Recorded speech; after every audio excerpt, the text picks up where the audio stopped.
Welcome to the Slop Temple. We pray this video helps. In this video, I will explain how to easily withdraw funds from Coinbase. First, make sure your bank account or PayPal is linked and verified. This is a crucial step for smooth transactions. You'll also want to be aware of any daily withdrawal limits that apply to your account, as these can vary. Let's get started with the process. To begin, log into your Coinbase account and find the cash out or withdraw option. Next, you'll select the specific cryptocurrency you want to sell for fiat currency. After that, simply choose your preferred linked bank account or PayPal as the destination for your funds. It's a straightforward process designed for your convenience. Now, enter the exact amount of money you wish to withdraw. Before confirming, take a moment to carefully review all the transaction details on the screen.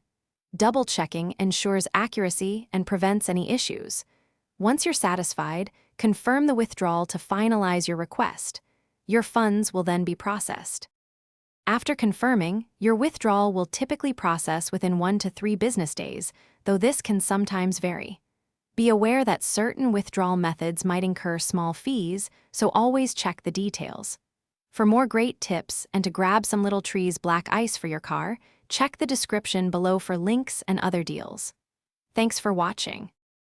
Thanks for watching. Consider subscribing if we helped you.